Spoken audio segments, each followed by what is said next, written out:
Let's do this. And right now, I want to bring on my friend, Dawn. How are you doing, Dawn? Hey, I'm doing great, my friend. Man, thank How you. are you? I'm good, dude. Thanks so much for joining from Arizona, the land of non-threatening Mother Nature. Yeah, definitely. It's like that. So I Yeah, wanted, no tornadoes here. yeah, it was funny because we were talking about it yesterday, and I told Dawn, I was like, I actually have this just a slight thought in my mind of moving to Arizona one day, like when, I'm much older and I just want to chillax, like in Sedona or something, because you don't have to worry about tornadoes or earthquakes or anything crazy. And it doesn't get too super cold. I guess it does further north, but it's pretty nice there. So I'm anxious to hear how you like it when you've been there for a little while. Absolutely. Yeah, absolutely love it. I mean, I love Texas, but I mean, it's 100 degrees here, and because of the lack of humidity, it doesn't feel like it's 100 degrees. So Right. Yeah. love it. Major bonus, major bonus. Well, Yeah. I thought it'd be fun to start kind of like how Dina and I started, and that is like remembering when we first met. And I think, now you're gonna have to correct me if I'm wrong, but I think Okay. it was when you were managing Tiffany Shea, That's and right. we opened, or actually Tiffany Shea, we were supposed to go on before her at Kaboom Town in Addison. And this is my first memory. I think this was the first gig I ever had with Tiffany Shea and the first time I met her.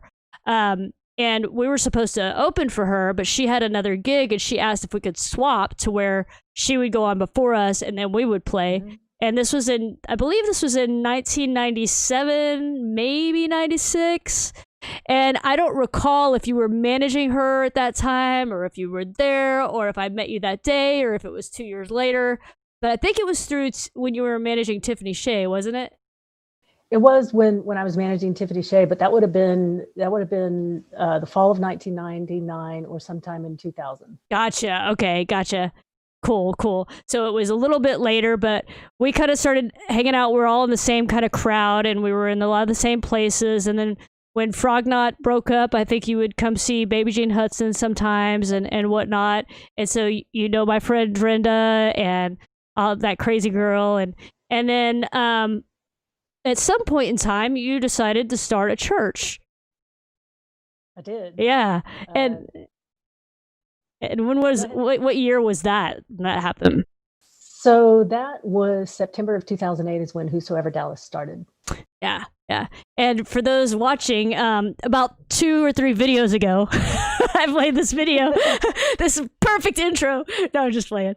But I played a video from Whosoever Dallas, and it was from 2011. I was right in the middle of going through chemo, and one of the few Mhm. things that I did when I was going through chemo is I went to your church, and so it was such a huge blessing to have a church family at that time, Don. I don't even know if we've ever talked about it like this before, but I always went to church growing up, and like Dina and I were talking, we grew up going to First United Methodist Church in Plano, and it was more, sorry, mom and dad, but it was more because mom and dad were like, you got to go to church.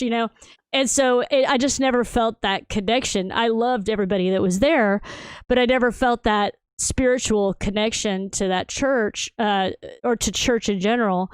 And so I never really got into it. And then when you opened your church and you told me about it and I went, it was just a very important time in my life where I really was able to connect and feel comfortable and be able to relate. I think that's what's most important, is being able to relate. And the way you told the stories and connected, it was just so important for me at that time. And more so, the congregation of people that I have lasting friendships with to this day. And it was just a real life changer. So, I mean, you like freaking saved my booty when I went through breast cancer, man. I'm serious. Like, you went to, I we were trying to figure it out the other night, but you went to the majority of my chemo sessions. But before that, of course, I had to call and tell you that I had breast cancer. Do you remember that day? Actually, I mean, I remember that, but I remember going with you. Um, I remember going with you when the appointment where the doctor told you what your diagnosis was. Yeah, you were there. It was actually I got the phone call on a Tuesday morning, and wasn't going to be able to get the full diagnosis until Thursday, a couple days later. And you and Leanne went with me. And what was that like? What do you remember from that? Um, I mean, I definitely remember that. I wish that I still had the journal. I think I either misplaced it or something, but I had a journal. Actually, it was a journal that I used to prepare messages for Whosoever Dallas, but I used it that day to take notes. At the time, I didn't know that you were recording it, which is an awesome thing. But I remember taking notes for you, just because I knew that it was going to be a lot of information for you to absorb. And I kind of, honestly, I felt just a little bit outside of my skin being there with you, because it was interesting for me to be there with you as someone who at the time was your pastor, but also someone who had been a friend of yours for a good long time already. So I wanted to be there to support you as a friend. So it was kind of a mixture of emotions for me. And then even later on that evening after that day, I don't know if I told you this before, but that day after going through that with you and being there for you and absorbing that, I mean, I finally had just a really good cry, that evening, just kind of absorbing the news for you. Yeah.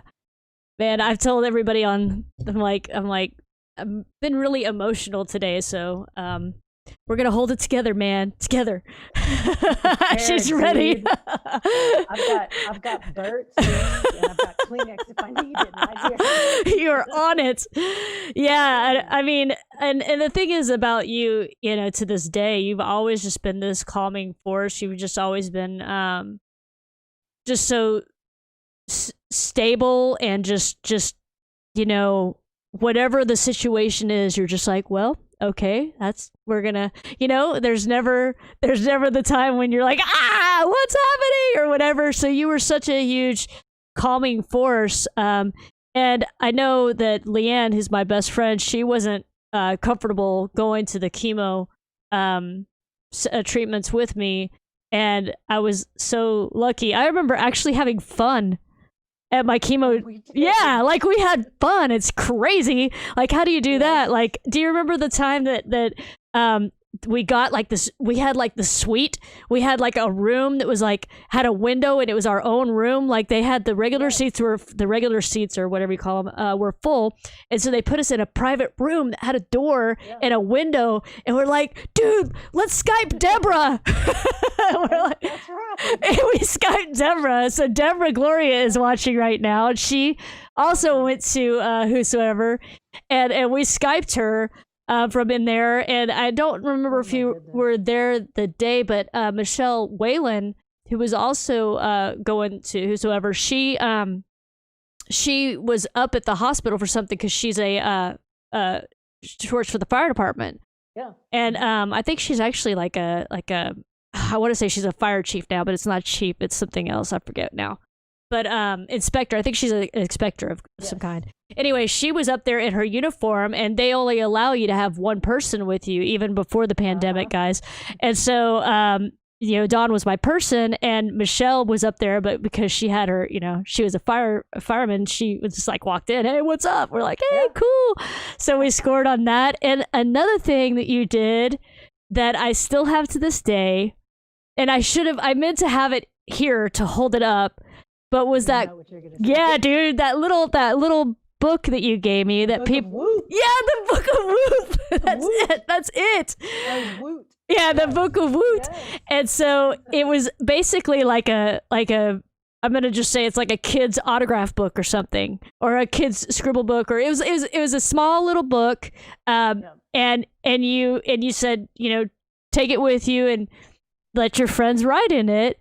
And it was so cool. Like, we need to come up with a reason to take a break so I can run down and find it. Yeah. So I think I know right where it is, but and it was so cool to see people's comments and words of wisdom and just words of encouragement. And I didn't just do that with friends. I had nurses and doctors and everybody. But what do you? I'm sitting here rambling. So, tell me some things that you remember about when we went through. I always say when we went through breast cancer because it was my breast cancer, but you were with me, so we went through it together. Oh goodness. I mean, I have lots of memories. I mean, I'll probably ramble on a little bit about this too, but I mean, it was always going to be a little bit interesting to see how your appetite was going to be and what you would eat. And I remember one time coming back from a chemo appointment, driving back to Midlothian, we drove through Sonic because that's what you wanted. I don't remember what you ordered, but we drove through. Well, I remember this really well because what happened was Dr. O'Shaughnessy said, hey, you need more, I think she said protein. And I was like, well, I don't eat red meat. And she's like, well, you need to eat yourself a hamburger. And I was like, and I hadn't had like a hamburger in like 10 or 15 years at that point. And I was like, screw it. Let's go. We're going to Sonic. And I ordered not one, but two Sonic hamburgers, and I ate them, and I have pictures of that. Yeah, you're right, and I mean it's true. Like my appetite was always, you never knew how I was gonna feel, and sometimes I couldn't taste anything, and everything just tasted awful. What are some other things you remember? I was on the Facebook feed watching when you were talking with Dina earlier, and I loved seeing the pictures of when she came over to shave your head, and because I remember going through whether or not you were going to wear any kind of wigs at all, or just what you did eventually, and I was just to be yourself. Yeah. I remember that, and I thought that was the coolest thing. And what was so interesting is that even though, so 10 years ago, by the way, you went through a time where you didn't have any hair. I had brown hair, and my hair is very different now. You're looking good though, man. You still know how to style it. You're always been good with that. But it's so interesting because we do think a lot about how our hair makes us who we are.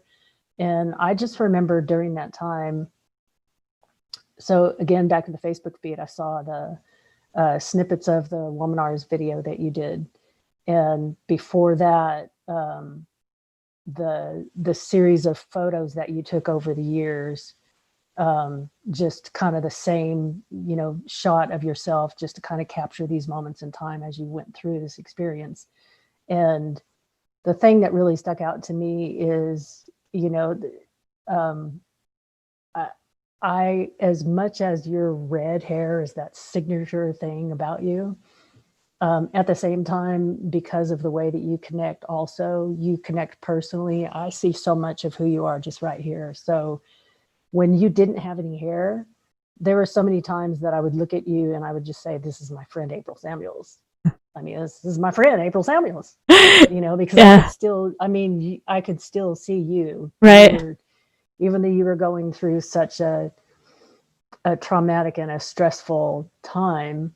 You were definitely still yourself, and I could see that. And there were so many times that I was very grateful for that too, because I know it was a very scary time.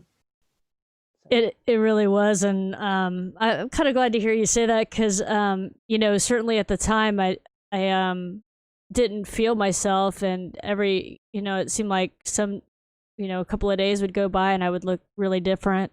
Whether I remember the second group of chemo that I did was Taxol, and that's when I lost like all my hair, like all my eyebrows and my eyelashes. And I always talk about that I lost my nose hair, and I always think that was really cool because it looked nice and clean. But I mean, it's just like I don't know if you ever saw that movie Powder. It was the guy who was born with a certain condition or whatever, and I always feel like I looked like that because I just had no hair at all, and like not even just tiny little baby facial hair that you have, and my skin was just felt so different, and but yeah, I mean I did try to still be me. I think a lot of that was just that, I guess, calling, if you will, that I had to be an advocate in the fight against breast cancer, and just sort of like that was my charge, and I needed to like stay positive and make sure that that was part of it, and it kept that positivity in the picture for me, so that we could, you know, just keep plowing forward. And remember the softball, I told Dina, I was like, man, I wish I had time to like have pulled in all the pictures, but to do it in this broadcasting software, it takes a little bit more time, but I might be able to pull it up in a way that I could still share it here in a second. But you came up with the idea for the softball team for the Whosoever Church. Tell everybody about that, dude. Oh my gosh. You're going to have to refresh my memory on that. I mean, I don't know if you can see it, but I am wearing the original one. That's awesome. So those were our actually, yeah, dude. And you guys called it I think you said Whosoever Apes or something like that was the softball team. Yes. And then everybody had that exact shirt, and we got numbers put on the back. And that might have been the first time that we had the Breast Cancer Can Stick It shirts mass produced, because we had to get them with numbers on them. And so everybody on the team wore that White Ringer Breast Cancer Can Stick It shirt that you can purchase at breastcancercanstickit.org/store. And and everybody wore it. And you know, for the first season or whatever, I wasn't playing because I was in chemo, and I have pictures of me watching y'all play from the stands. And then when my hair, you know, when I was done with chemo, I remember playing in 2012, playing on the team, and you know, my hair was really short, and just like really, truly, the whole congregation just really banded together to give me the support. Whether it was, you know, I remember Jessica came over one day, probably more than once, and sat with me, because I just remember that for me, being alone was like the worst part. And so, you know, I was just like, I don't, you know, if somebody could come over and just sit here with me, life would be better. And Jessica did that a few times from the church, and just the prayers, all the, you know, I remember Pam Russell praying, and everybody, so many people praying. I need to check. I keep forgetting to look over here at our chat, because people are saying a lot of stuff over here, and I need to be sure and give a call out.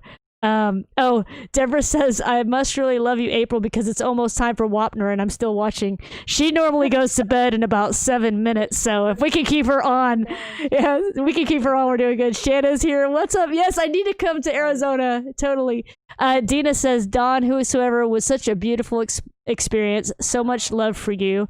And then Leanne says, I was just going to say that Dawn was always so steady and such a comfort in those super emotional, scary moments.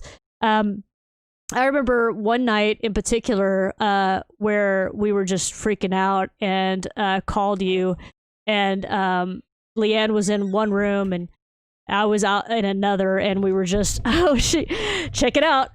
I got the book in my hand. I know you can't see it. I got the book.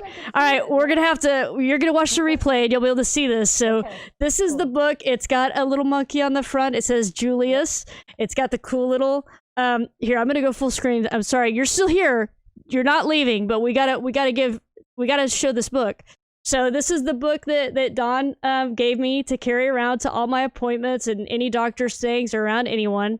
And just people would just fill it out and write me beautiful, beautiful letters in here of encouragement.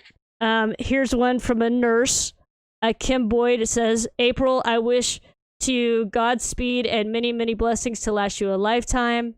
Another nurse said, it's been a pleasure to take care of you. I wish you the best in the future with your treatments and beyond. Keep on drumming. So cool. And I remember I had this one nurse whose name was Comfort. Do you remember that, Dawn? I do. Yeah, and she was that was when I had my, gosh, you came to the hospital so many times. Yep. That's a whole nother thing, man. I know. I'm like all over the place right now. I'm just like, I just, you know, that time that you were comforting, that you know, Leanne was in one room, I was in another room, and we were both just freaking out, and you kind of taught me off the cliff, so to speak, when I was just so scared. And that always happened when we were waiting for test results. But then, you know, when I had my mastectomy, you were there, and there were like 10 or 15 people who came out for that one. And then whenever I had my port put in, and then my lung collapsed, you That came was a all the fun one. yeah, you were, and you actually took over writing my what's it called, blog, the Caring Bridge blog that I had, and Yes. you Yep. anytime I was in the hospital, you were in charge of that. And so I should bring up that I'm actually, that blog, I had a lot of people tell me that we should turn it into a book, and I've been wanting to do it for a very long time, and I'm meeting with a publisher in 2 days about that Wow. book. And That would so, be really cool. yeah, and so they'll have some of your writings in there where you kept people abreast, so to speak, of what was going on when I was hospitalized during my mastectomy and the lung puncture. So for those of you watching right now, whenever I had the port installed, my lung was accidentally punctured and my lung collapsed, and it was a horrible time. But do you remember anything from that? Because I remember something Dude, specific.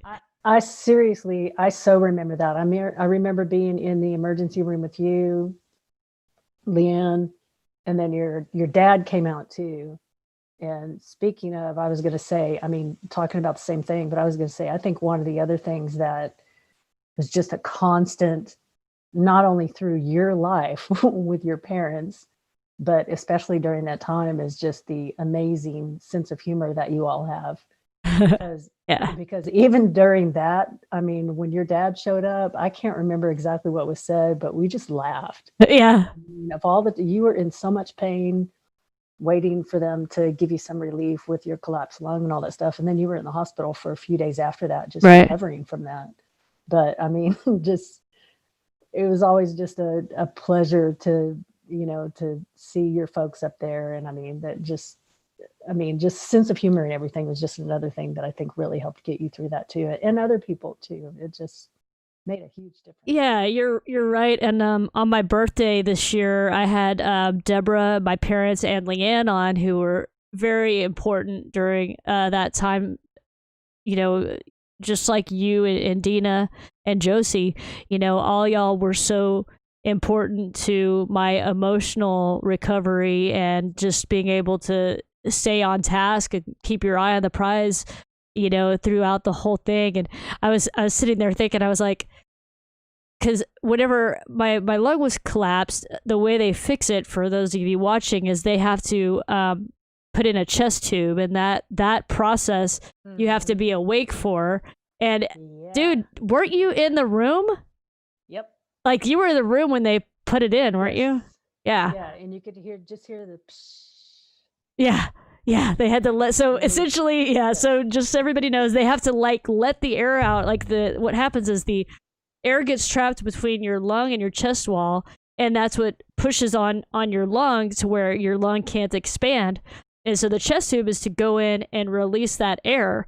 And I mean, I remember hearing the chest tube, like the sound of the puncture go in, Yeah. and I still Yeah. can't believe, I mean, because y'all were all in there.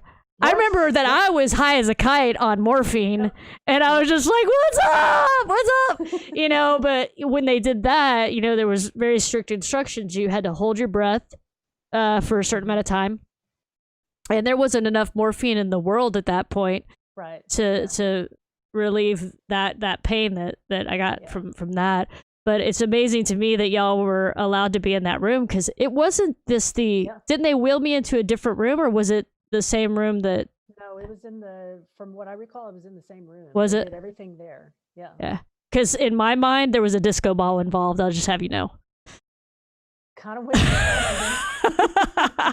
Like, literally, when I think about that, I picture being in like an operating room. I picture being in Yeah. an operating room with a disco ball, and all y'all hanging out. And I remember somebody was dumb enough to let me hold their hand and squeeze it. Was it you? I don't think so. I don't know who that was, but I did squeeze somebody's hand through that point. But you were talking about my dad, and Yeah.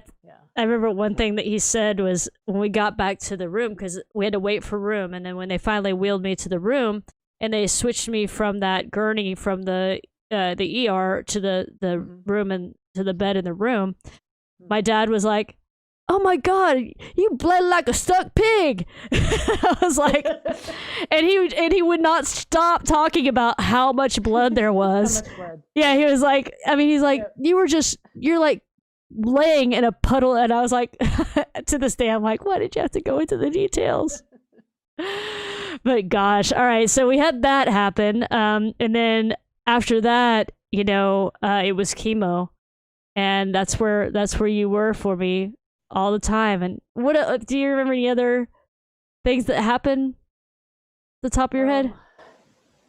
I just remember even at the chemo appointments, I just remember whether it was with, other people that were there, or even the nurses and the staff that took care of you. I mean, it was always, I mean, even you then with all that going on, you still joked with people and you were still trying to lighten other people's day and things like that. I mean, that's where I'm saying that you were still just yourself, your sense of humor and those kinds of things. Just being April. Yeah, it's something I can't escape, dude. It's just no, and that's a good thing. Yeah, I'm my dad's daughter. I say, I mean, that's one thing that I've noticed through all this is I'm a lot like my dad, and he's goofy like that and likes to have fun no matter what's going on. I remember another time when I was in the room after the punctured lung, and so we were upstairs in the room and everything, and you and I think what is her name? I just went spaced out on me. Sherry or Cheryl or Cher. Her name's Cher, right? Oh, yeah. Cher. She was there and you were there, and I was so drugged out because I was in so much pain. They were giving me a lot of painkillers, a lot. They said there was something that was like 10 times the strength of morphine. I forget what it's called.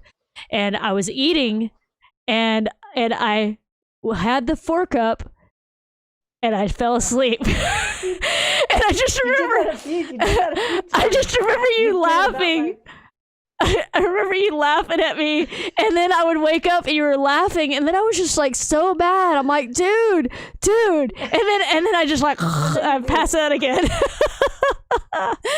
But I don't think I ever like dropped the fork. Like the fork was still that's No, you didn't drop it. Yeah, special It's talent. your head. Just my head. Talent, yes. Crazy. Well, I just realized that we're at time, dude. We're sitting here rambling on, and I've got this book, and now that I have it out, especially since, this is my 10-year cancer anniversary, I'm going to definitely get into bed tonight and read through this. I'm really glad that we thought about it. Yeah, and I'm going to show this to everybody. It's right here. April's Book of Woot. Book of Woot. Book of Woot. And that's what Dawn gave me back then. And just all my friends, the caregivers, and it's so funny because I'm looking in here and so many nurses filled it out. Tildy, who did that Womanars video later on, she wrote in here just so many cool things to go back through and read. Here's one from Deborah, February 13th, 2011. Just really cool to have this, and I'm so thankful that you were there with me, Dawn, and that you really took care of me, and you had such a great tribe of people that you brought into my life that will be forever friends, that have just been so supportive and encouraging, not just when I was going through breast cancer, but all the way through Breast Cancer Can Stick It and supporting this cause, many of which are volunteers to this day. Just so thankful. And we'll get out to Arizona someday for a drumathon, and we'll have to do that. And yes, we'll have Chip Ritter lead the effort there. Yes. He will take control, Yes. and we'll just have to do a drumathon in Arizona one of these days. It'd be so much fun. Take it on the road. Exactly, man. Thank you so much for taking time out of your day to meet with me, Dawn. And I just want to thank you again for being such a blessing, man. I really love you. My pleasure, April. I love you, and I'm so glad that I was able to be there with you. I'm so glad that you are here. Me too, man. Me too. Have a great night, okay? Love you, bud. Love you. Bye. All right, bye. All right, everybody. That's Dawn. So blessed to have had her in my life then and now. Just so thankful to have her as a friend. And somebody who really helped take care of me back in the day.